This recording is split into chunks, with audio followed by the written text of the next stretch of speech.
Khơi xài, qua học sinh gì tôi đấy. Ôi. Kamay pali ke me am koi Guwahati ore Guwahati koi keno tore tu apoi na hana dum laiba keno to ne hotel Haris hai Yeah, boy. Ngay kho ngay kho mi kita मारो मुझे मारो नहीं ये मजाक हो रहा है एक सेकंड यार मजाक हो रहा है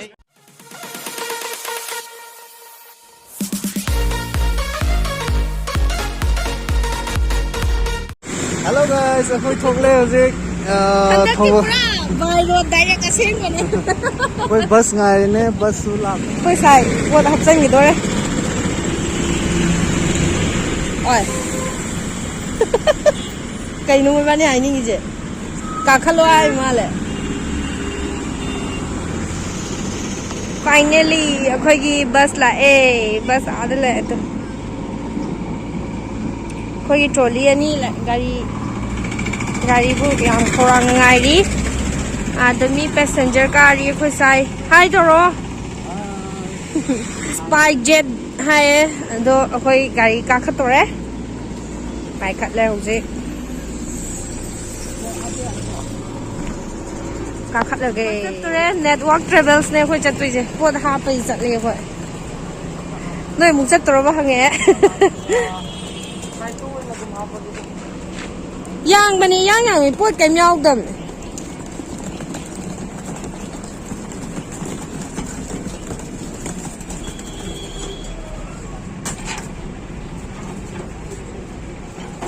thế ngủ nè cây khẩn vi đi kìa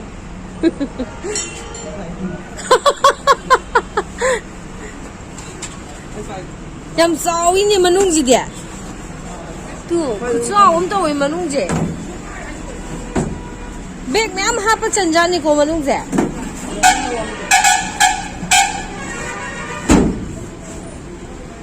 थोड़ा मुक चप खिने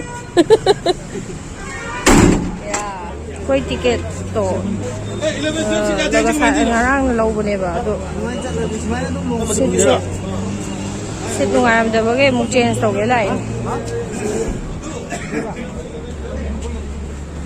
phazari abok ticket ka pham ne ticket counter ai tar bus che hai da yaad re do gi fix ta tham do re uji mai gi sit che đau ya đâu chứ khôi đẹp từ tai tôi sao mà hùng đấy nào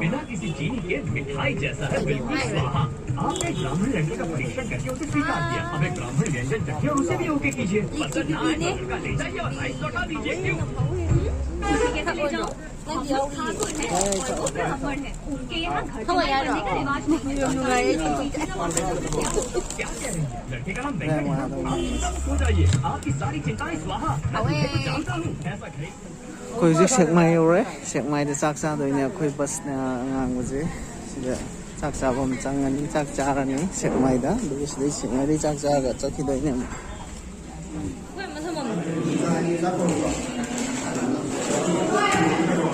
nga thong boy cha do ron ba hangam hotel cái nào nè chắc sao hôm này cái ngã thùng với cái nào ngã thùng nữa cha đấy hotel cái này tôi xin hotel cái nào đấy dari hotel nào đấy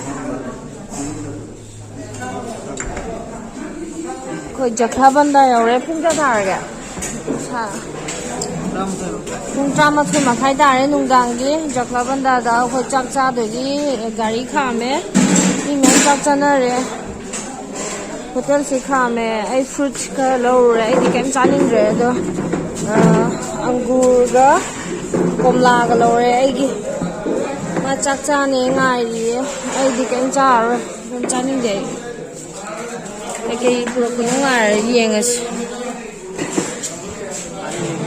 mà chi à cái chi lôi trang không cái rồi चाथरो ये अचार साग मच्छी सलाद नींबू चावल भाई पानी देना चाम हो रे चारो आई कुमला चारे दे आई कया चानिंग्रे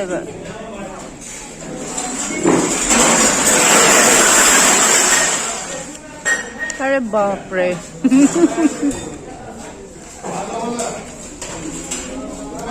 सारा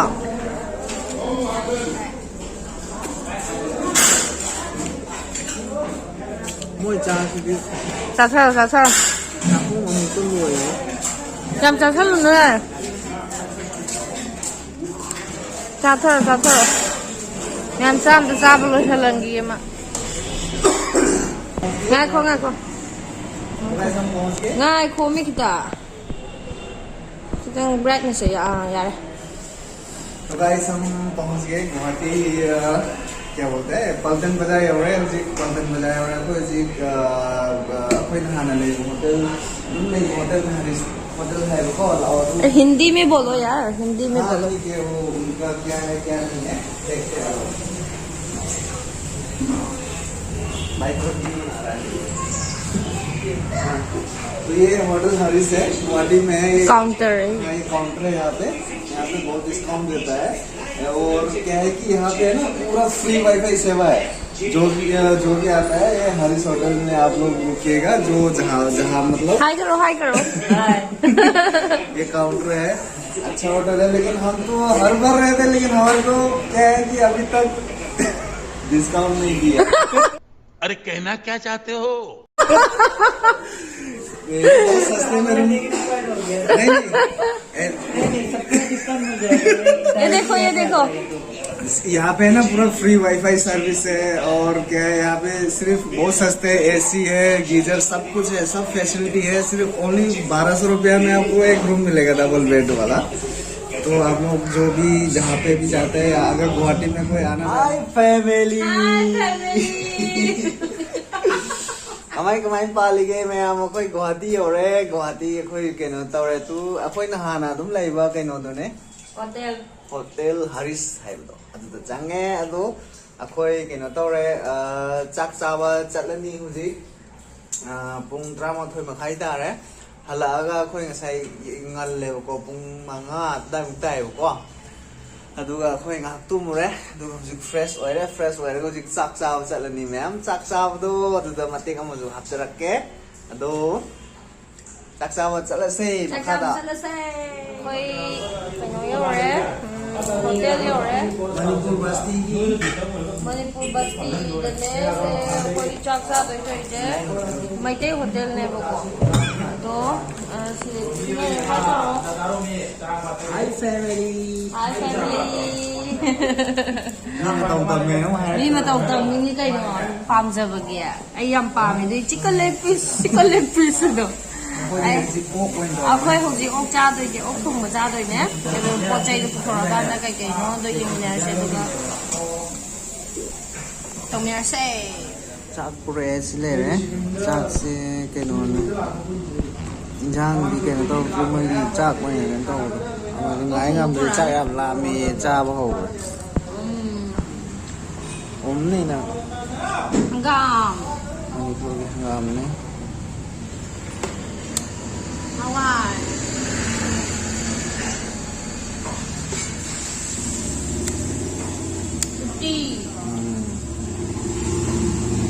how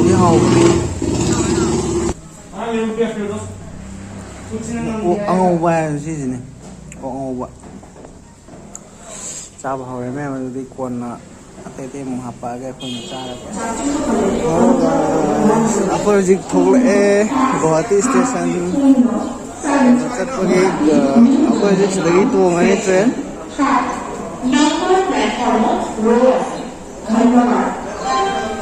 May I have your attention, please? 12510 Guwahati Bangalore Superfast Express. Number platform 1,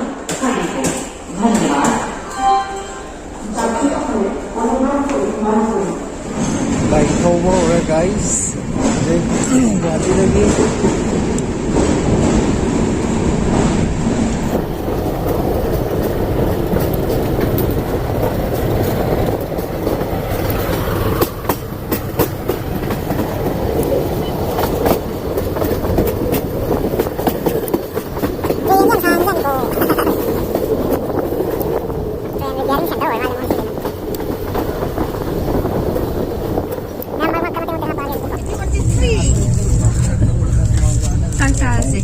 Cak train gì cak Sina Tanggang na. Tanggang di manung gadi na te. Tuot pada maroy saga tuot dito ne moy. Kian thong ko ne. Sikay no. Kula. Si dahi le re. Ako'y non-veg na try ako'y order daw ko. Hawaii thong mà đó. Sina Hawaii thong ba? Hawaii di compulsory ni mo di cake.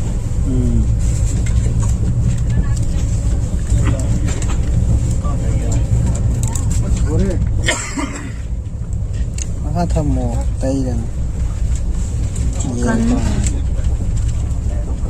Sinihan thong cái này đấy. Như nó chắc ra na đi. Mai phục.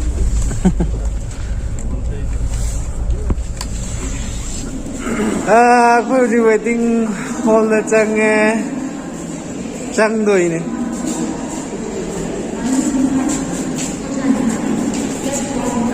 Ayo. Train do koi cancel tau ram na adu na. Train TV. Long down orang juga ya. Anh mà thằng này train đã muốn chắc là rồi.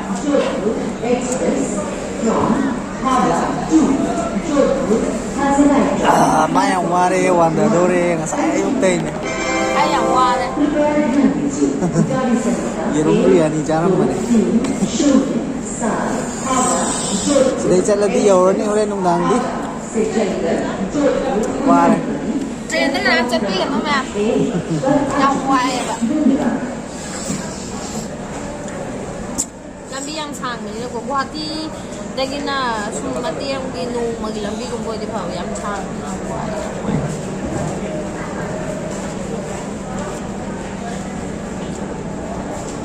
Train ju pung ani hum hena late way re mi ngai nyari me am jong train lak to gi. Hello. Hi family. Hi family. Family pung chai re. मैं train में journey कभी नहीं जाऊंगी मैं कभी नहीं बिल्कुल नहीं जाऊंगी ट्रेन लाए पुंग तरागा मरी ने अखोइना ngaꯏꯔꯤꯁꯦ ꯑꯌꯨꯛꯀꯤ ꯄꯨꯡ 5ꯗꯒꯤ ꯉꯥꯏꯕꯗꯨꯅ ꯅꯨꯃꯤꯗꯥꯡꯒꯤ ꯄꯨꯡ 7:50 ꯐꯥꯎꯅꯦ ꯑꯩꯈꯣꯏ ꯉꯥꯏꯔꯤꯁꯦ ꯑꯗꯣ ꯂꯥꯛꯑꯦ ꯃꯍꯥꯆꯟꯗꯥꯟꯒꯤ ꯇ꯭ꯔꯦꯟꯁꯦ ꯂꯥꯛꯑꯦ ꯑꯩ ꯈꯣꯡ ꯈꯨꯠꯀ ꯂꯣꯏ ꯌꯥꯎꯍꯟꯗꯕ ꯑꯩꯒꯤ ꯍꯥꯂꯠꯁꯦ ꯌꯦꯡꯉꯣ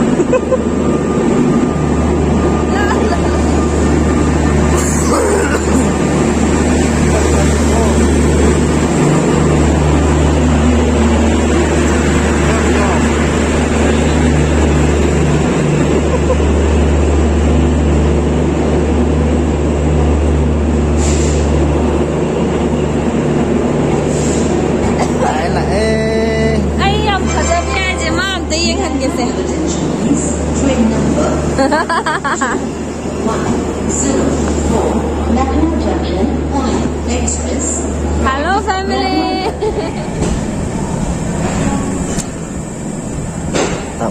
Tập nhiều xin lucky.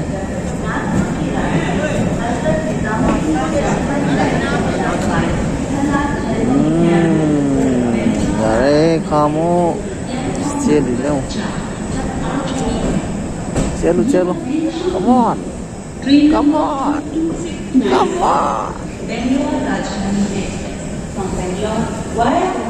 Cái nó khô rồi người này. Chelu.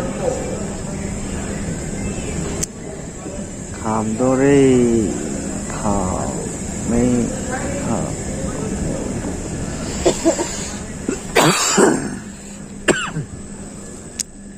chalo kumaje yaure jansi yaure maya les loge to ni hayeng kaina to na ba my dress yo oi nang dress to the hit chatle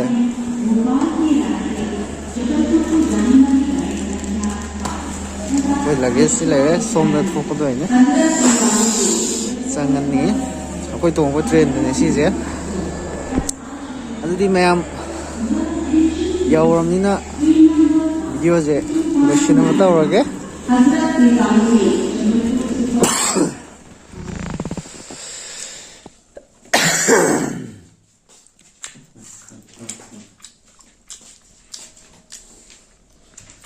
khoi yore me pat chu pat le sa je pung ama tare hing je khoi yore san thong me san thong ma cha ke tawre wa re sa jam na ni me video je lo san ja ge khoi smai nyam wa na yau khre amona sa pa ya journey na te ma si ma kha da wa ni me video je share to bio support to bio like share subscribe loi tawro khang je bye bye